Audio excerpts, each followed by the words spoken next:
Have you ever found yourself in a conversation desperately searching for the right words, only to realize the person you're speaking with is maybe living in a slightly different reality? Yeah, it can be quite jarring. And what if the most profound act of love wasn't about, pulling them back to your world, but stepping bravely, maybe, into theirs? That's a huge shift in thinking for many people. It really is. And as the landscape of memory shifts and fades, how do you sustain yourself through what can feel like an unending journey, this long goodbye, without sort of losing who you are in the process? It's a marathon, absolutely. Today, we're embarking on a truly deep dive into the heart of Alzheimer's care for families. We're venturing beyond just the clinical details to uncover, hopefully, some practical strategies and deep emotional wisdom that might transform this challenging path. Welcome to a new Mag Talk from English Plus podcast. Today, we're tackling a topic that touches countless lives, often very quietly, with immense personal sacrifice happening behind closed doors, caring for a loved one with Alzheimer's disease.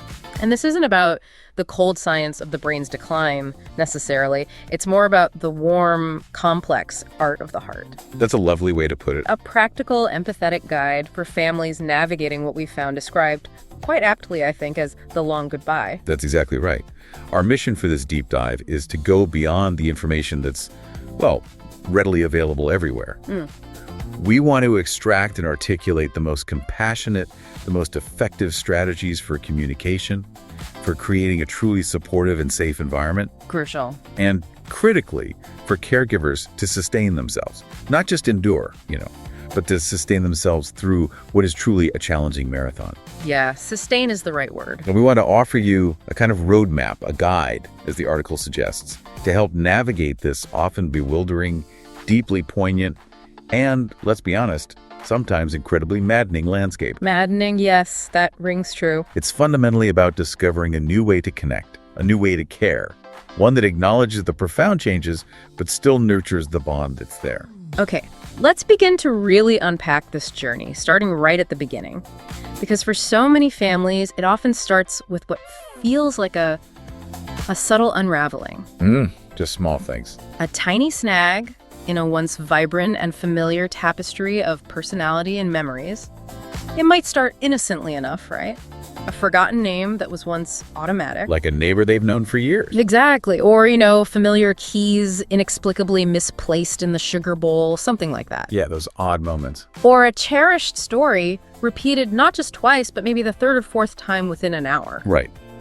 And in those initial moments, it's almost instinctual to dismiss it, isn't it? Totally.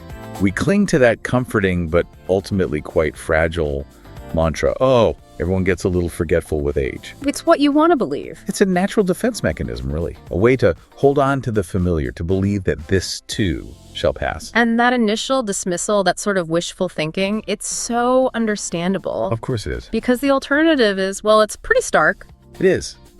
But then, as time marches on, you start noticing the threads of memory begin to unravel more quickly, more visibly. It becomes undeniable. That familiar pattern of a lifetime of experiences, of connections, it starts to fray at an alarming rate.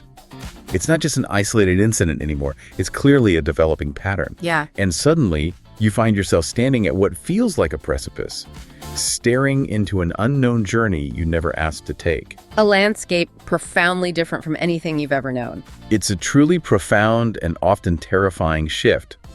As the article puts it so aptly, Alzheimer's is not a sprint.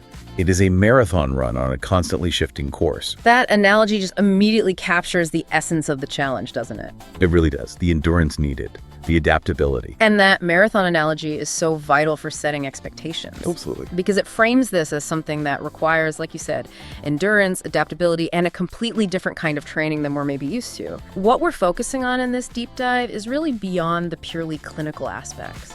I mean, while information on the scientific minutiae, the amyloid plaques, the tau tangles, all the biological markers of the disease, that's absolutely vital information. And it's readily available if you look for it. Sure, you can find that online easily. Often presented in stark, sterile medical terms, But our purpose here is quite different. Precisely. We're not here to give you a medical lecture on neurological degeneration. I mean, it's an important background, perhaps, but it doesn't address the day-to-day, minute-by-minute lived experience of care. Exactly. The reality on the ground. This deep dive is intended to be a guide for the heart, for the hands that will hold through moments of fear and confusion, for the voices that will need to learn new ways to soothe, and crucially for the souls that will inevitably ache with this complex mix of love and grief and exhaustion. The goal is to equip you with tools for not just surviving it, but navigating it with your love and sanity as intact as possible. Sanity intact, that's a big goal. It is. And that, as the article suggests, requires an entirely new kind of map. One rooted in empathy and practical wisdom. Right. You, our listener, are likely looking for those actionable insights and that deeply human understanding. And that's exactly what we aim to provide today. Okay, let's unpack one of the most immediate and often, frankly, one of the most painful casualties of Alzheimer's, communication itself. Yeah, it's heartbreaking. That rich, nuanced language, the effortless back and forth that once bound you and your loved one together, it can steadily transform into something profoundly different. It really can. It might become a frustrating labyrinth of, say, half-finished sentences, nonsensical phrases, or even just a profound, echoing silence where words used to dance. That silence can be heavy. It's a truly heartbreaking experience to witness, and it's critical to remember that the person you love is still there underneath all of this. Their essence is still there. Their essence, their spirit, it's present. This is a fundamental shift in perspective we need to explore, is to stop trying to rebuild that old familiar bridge. You can't force it back. Exactly. Instead, learn to navigate this new, evolving terrain using entirely new pathways. And what's truly fascinating, and often quite frustrating, is how deeply ingrained our default mode of conversation is. Particularly in Western cultures, maybe. How so? It's often highly interrogative, isn't it? We ask questions constantly. I hadn't thought of it that way, but yeah. Think about your average conversation. What did you have for lunch? Do you remember when we went to the beach last summer? Or even, why did you put the remote control in the refrigerator? Okay, yes. Lots of questions. These seem like innocuous, even loving questions to us, right? Designed to engage or maybe reminisce. Sure. But for a person with Alzheimer's, this barrage of questions is incredibly distressing. It's like a relentless pop quiz. They're almost guaranteed to fail repeatedly. Oh, wow. A pop quiz they're guaranteed to fail? That's a powerful image. Each question, no matter how well-intentioned, becomes a significant source of anxiety, frustration, and often deep shame as they grapple with a memory that simply won't cooperate. Yeah. Imagine that constant feeling of being put on the spot and always coming up short. It must be awful. That makes perfect sense. The pressure must be immense. So what does this all mean for us as caregivers or family members who are just desperately trying to connect? The crucial transformative shift we need to make is from questioning to validating. Exactly. Validation. This isn't just a small tweak, it's a profound reorientation of your whole approach. It really is. Let's take that incredibly painful question many of us might instinctively ask, don't you remember me? Oh, that's a tough one. Comes from hurt. It comes from deep hurt, absolutely. But it places an impossible burden on your loved one. It does. Instead, try a different approach. One that offers comfort and information without demanding a performance. Right. You could say, it's so good to see you. I'm John, your son. I've missed you. Simple, clear. What you're doing there is you're providing the information they might be struggling to recall. You're removing the pressure to remember. Taking the test away. And you're affirming their current reality, whatever that reality may be at that moment. You're meeting them where they are. And this isn't just theory. It has a profound observable impact in practice. Right. Consider another common scenario. If your mother insists it's, say, 1968, and she needs to get ready for a party. Maybe she's even getting agitated, trying to leave. Yeah, that happened. Arguing with her, trying to pull her back to 2024, reminding her the party was decades ago. Yeah. It's not only utterly fruitless, because her brain literally cannot process that information. And won't stick. But it's also, frankly, incredibly cruel. Cruel. In that moment, her reality is her truth. It's her lived experience. To tell her she's wrong is to invalidate her entire perception. Okay. So what do you do?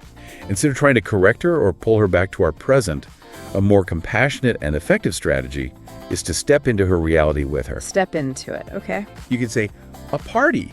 Oh, that sounds absolutely wonderful. Tell me about the dress you're going to wear tonight. Engage with her reality. Exactly. Or who will be there? What kind of music do you think they'll play? You're not lying, not in a malicious sense. Right, it's not deceitful. No.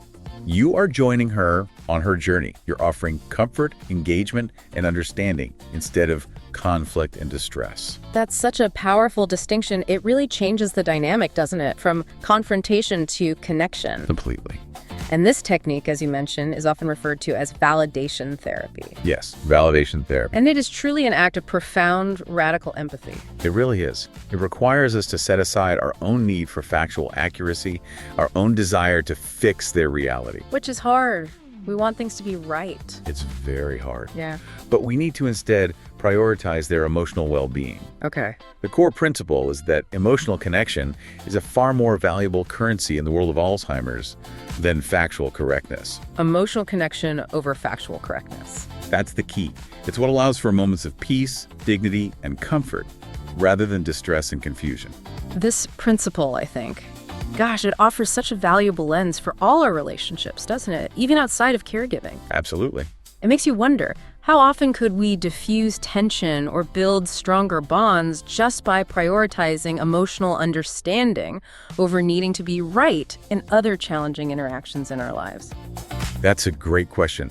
The lessons learned here definitely extend far beyond this specific context. Yeah. And as verbal communication skills unfortunately diminish further, behavior itself often becomes a primary form of communication. Okay, so actions speak louder than words, literally. Quite literally. This is where you, as a caregiver, take on a new, incredibly important, and actually quite insightful role. You become a detective of needs. A detective, I like that. A person who is agitated, perhaps pacing restlessly back and forth, or maybe repeatedly tugging at their clothes. They aren't necessarily trying to be difficult or attention-seeking. Right, it's not deliberate misbehavior. No, they are, in their own way, trying to tell you something crucial about their state or their needs. Their actions, their nonverbal cues, effectively become their words. And as a detective, you have to be incredibly observant then, looking for patterns, subtle indicators. Exactly. For instance, that pacing. Yeah. It might be an outward manifestation of anxiety. Yeah. Or it could be a physical need, like needing to use the restroom. Or just boredom. Or simply profound boredom, yes. Fiddling with clothes could subtly suggest discomfort.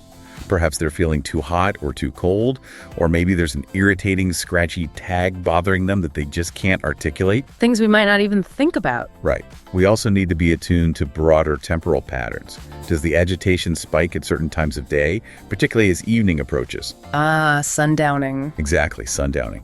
It's quite common and can be very challenging. It might be that the lengthening shadows of late afternoon are disorienting them. Spooky, maybe. Or the accumulated fatigue of the day has simply eroded their coping mechanisms, making them more susceptible to confusion, fear, and distress. Understanding these underlying triggers and subtle changes in environment or routine is absolutely key. So when you're observing these behaviors and trying to respond, the fundamental principle is what?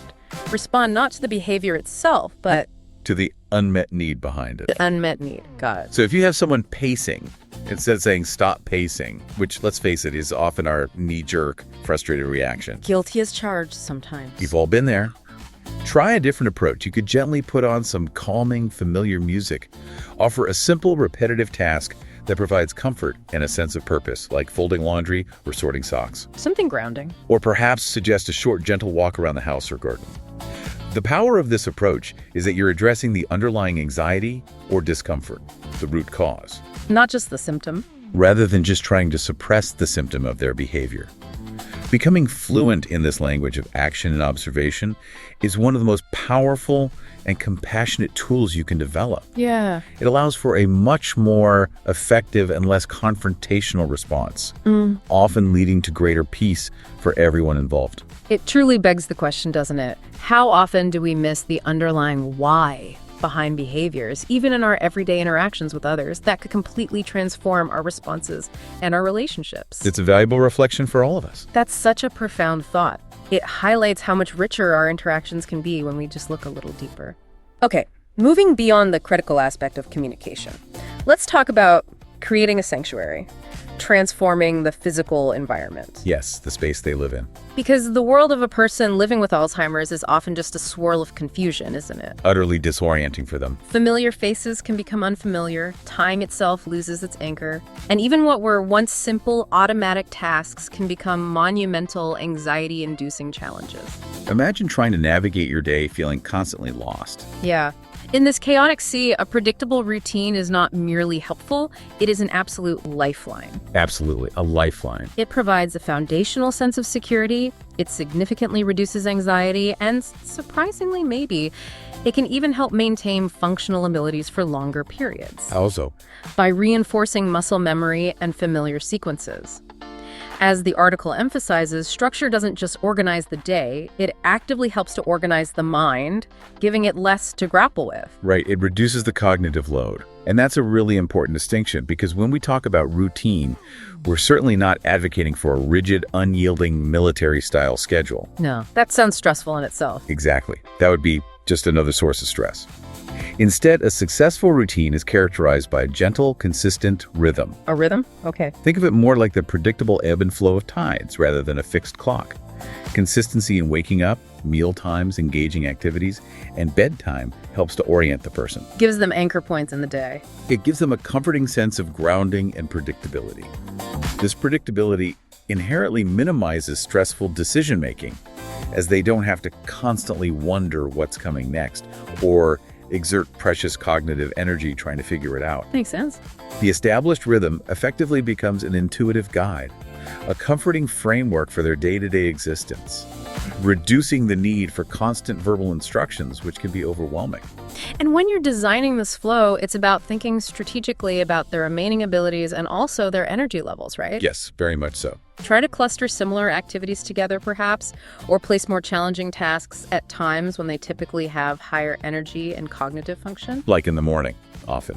For instance, mornings often present with greater clarity and physical energy, so that might be the ideal time for tasks that require a bit more focus, like bathing or dressing. Good point. You also want to keep things incredibly simple and reduce choices. Oh, choice reduction is key. Instead of presenting a closet full of clothes, which can be an overwhelming visual and cognitive task, What should I wear? Too much. lay out just 2 appropriate outfits. Then offer a simple, direct question. Would you like to wear the blue shirt or the red one? Yeah, simple choice gives them agency. This small gesture provides a sense of autonomy and control, a valuable part of their dignity, without creating decision fatigue or confusion.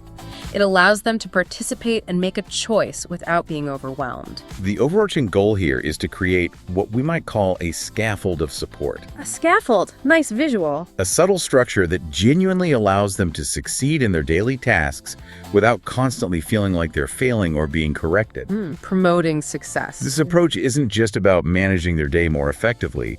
It's deeply about preserving their dignity, fostering a sense of capability, and, crucially, significantly reducing your own frustration as a caregiver. That's important too. Caregiver frustration is real. It is. When you empower them to make simple choices and navigate their day with less confusion, you're creating a more peaceful and harmonious environment for everyone involved. It's about designing for success rather than inadvertently designing for failure. What's truly fascinating here, and often quite counterintuitive, I think, is how the familiar home, which should inherently be a place of comfort, security, maybe fond memories, Their safe space. can paradoxically transform into a place of hazards and profound confusion for someone with Alzheimer's. It's a sad irony. That beloved family space can become a source of anxiety. So adapting the living space isn't just about making it safe, though that is absolutely paramount. Safety first, always. It's about proactively creating an environment that actively supports their remaining abilities, minimizes disorientation, and soothes their anxieties. Right. Think of it as meticulously curating a personal sanctuary tailored specifically to their evolving needs, designed to promote calm and function. Indeed. And there are many practical, impactful steps for environmental adaptation that can make a huge difference, often with relatively simple changes. Like what? Firstly, consider decluttering. A chaotic, busy environment can be incredibly overstimulating. Sensory overload. Makes it difficult to focus, profoundly disorienting. And it also dramatically increases the risk of falls, which are a major concern. Huge concern. So, clearing pathways, removing unnecessary furniture, reducing visual noise that can make a world of difference. Secondly, significantly improve lighting, Brighter is better. especially in hallways, stairwells, and bathrooms.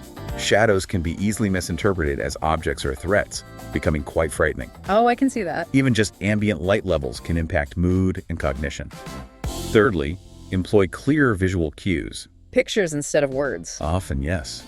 A picture of a toilet on the bathroom door, for example, is frequently far more effective and universally understood than words alone, which can lose meaning for them. Makes sense. And finally, labeling drawers or cabinets with simple words or even clear pictures of the contents can help them locate items independently, fostering a precious sense of competence and reducing frustration for everyone. And building on that, while serenity is key, safety is, of course, absolutely paramount. You might need to install locks on doors leading to unsafe areas, the garage, maybe, the basement, outside areas they shouldn't wander into unsupervised. Essential precautions. Secure all rugs to the floor, or just remove them entirely to prevent trips and falls. Those can have devastating consequences. Absolutely. Hip fractures are common. Consider installing an automatic stove shutoff device for peace of mind, given the risks of forgotten burners. Good idea. But beyond just preventing physical harm, also focus intensely on serenity. A calm, uncluttered, predictable environment can have a profoundly calming effect. Reducing that agitation. Try to reduce distracting background noise, TVs, radios constantly blaring, which can be overstimulating and difficult to process. Use soft, pleasant colors in their living spaces.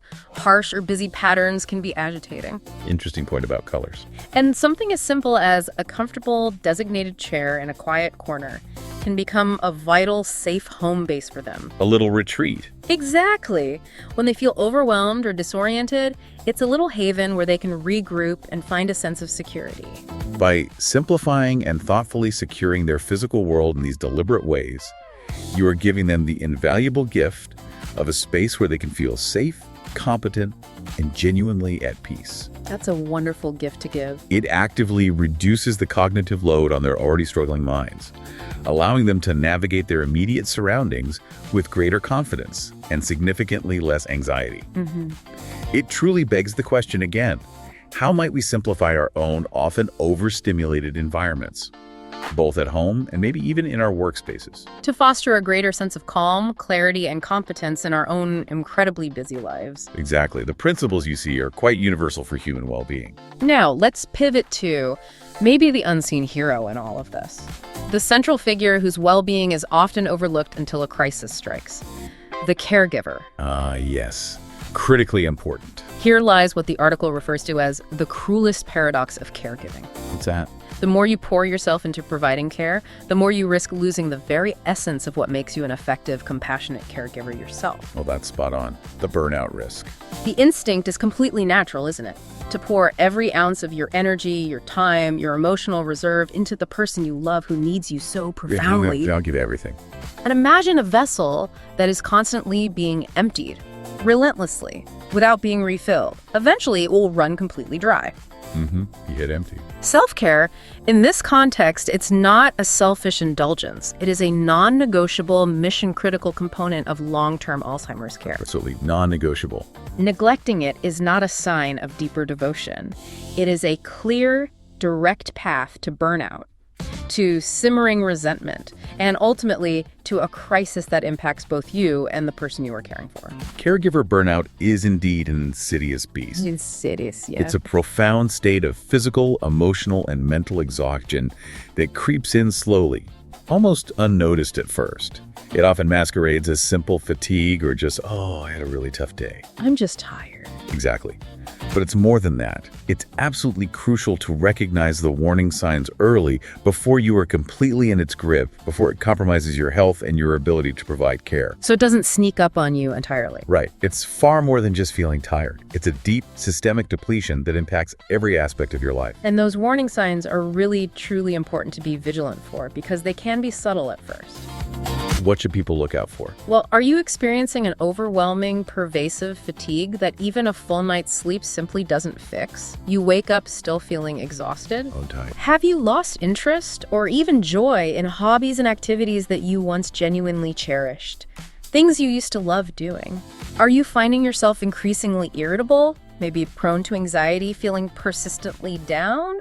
or perhaps even experiencing a sense of hopelessness that seems to just hover over your days. That persistent low mood. Do you find yourself getting sick more often than usual? More colds, headaches, unexplained aches and pains? Immune system takes a hit. Other red flags could include noticeable social withdrawal, changes in your appetite or sleep patterns, maybe insomnia, maybe oversleeping, and just a feeling of being perpetually on edge, always waiting for the next shoe to drop. Hypervigilance. These are not minor issues to be brushed aside. They are critical signals. This raises an important point.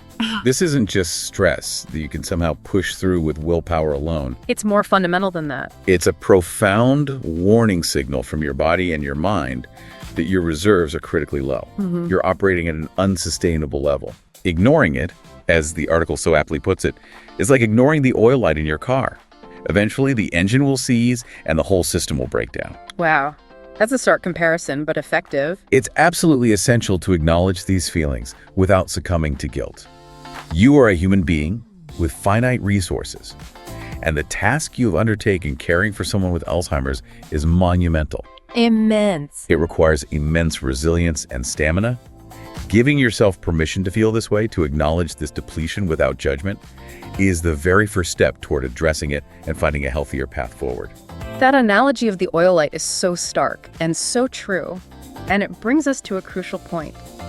You cannot wait for the storm to pass to build your lifeboat. No, you need it during the storm. You must begin building it now, piece by piece, proactively. This isn't something you can put off until things miraculously get easier. Because they might not. Because the reality is, things might not get easier for a very long while. And of all the vital pieces to that metaphorical lifeboat, the single most important is undoubtedly respite care. Respite, taking breaks. You must prioritize and integrate regular scheduled breaks into your routine. This isn't a luxury, it is an absolute non-negotiable necessity for your long-term well-being and for the quality of care you can provide. So what does respite look like? Well, it could manifest in various forms. It might mean hiring a professional caregiver for a few hours each week. It could mean enlisting the consistent and reliable help of family and friends to step in. If you have that support. Or looking into adult daycare programs in your area that provide supervised activities. Yeah. The word respite itself literally means a short period of rest or relief. Rest or relief. Sounds good. And in this context, it is as essential as air for your continued well-being. And here's a critical point. Use this precious time for you. Not for catching up on chores. Please no, don't fill it with errands or chores that simply shift your burden around. Use it for something that genuinely recharges your spirit.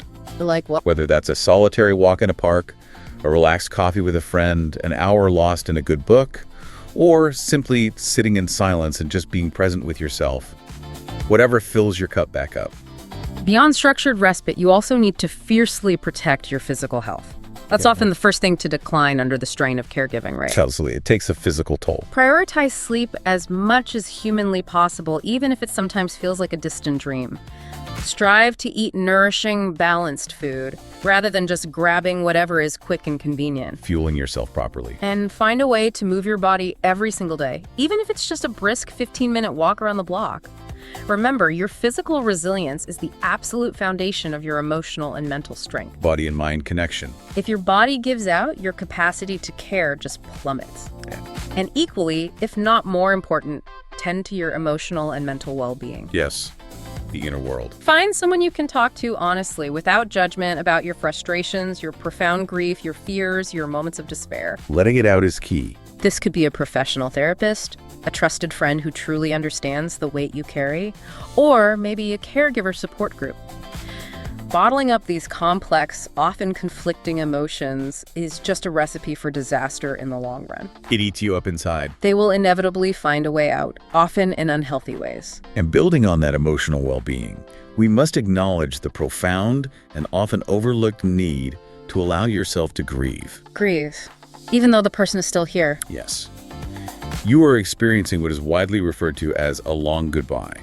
It's a deeply complex process of ambiguous loss. Ambiguous loss, explain that. This is a unique form of grief, where the person you love is physically present, but psychologically and emotionally, aspects of them are steadily slipping away.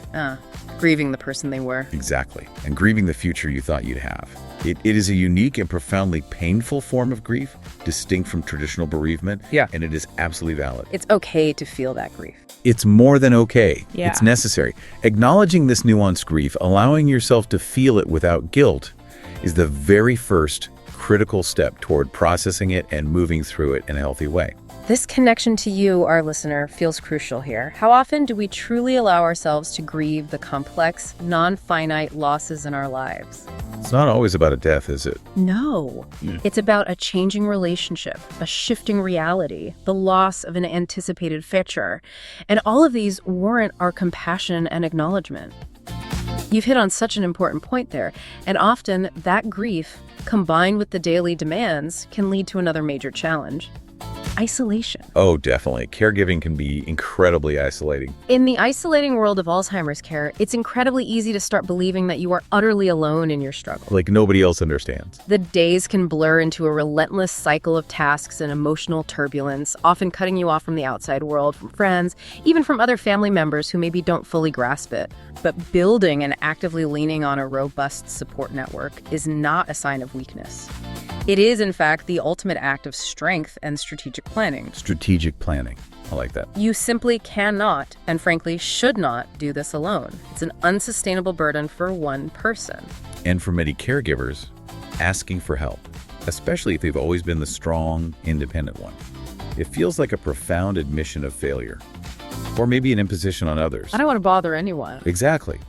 But it is not failure. In truth, it's an act of deep love, both for yourself, because you're preserving your capacity to care, So you don't burn out.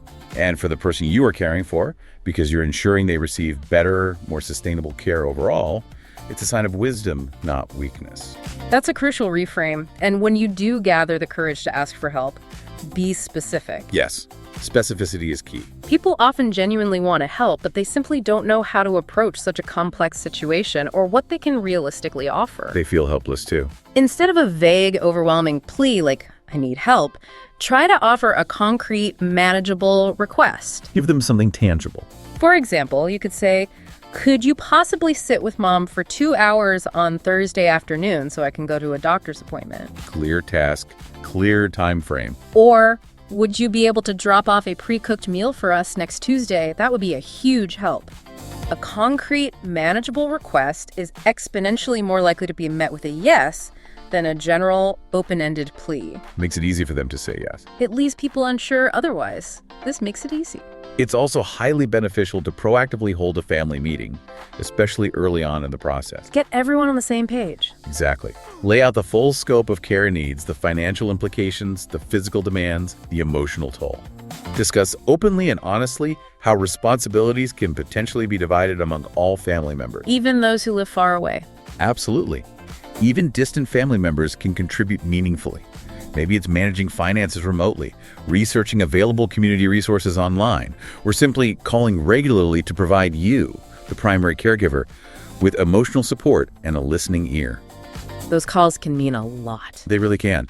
Putting everything on the table, airing concerns, assigning specific tasks, it can prevent the simmering resentment that often builds when one person feels they are shouldering the entire impossible burden alone. Avoids that martyrdom trap. Transparency and clear expectations are absolutely key to long-term family cohesion through this challenging journey. Okay, so if we connect this to the bigger picture of finding support, the most profound, truly validating support often comes from those who are actively walking the same difficult path. Other caregivers, your tribe. Exactly. This is why Alzheimer's support groups, whether they're in person in your local community or found online, are invaluable sanctuaries. Sanctuaries is a good word for it. They offer a unique kind of understanding and camaraderie that can be incredibly hard to find anywhere else because those people truly get it. In these groups, you don't have to waste precious energy trying to explain the jargon of the disease. Sundowning, validation, plaques. Or justify your exhaustion, or feel guilty about your moments of frustration,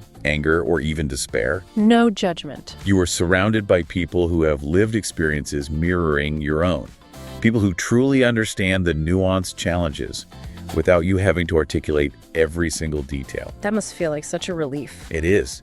They can offer invaluable practical tips born of hard-won experience, share resources you didn't even know existed, and most importantly, provide that empathetic validation that says, You are not crazy, you are not failing, and you are absolutely not alone. Wow.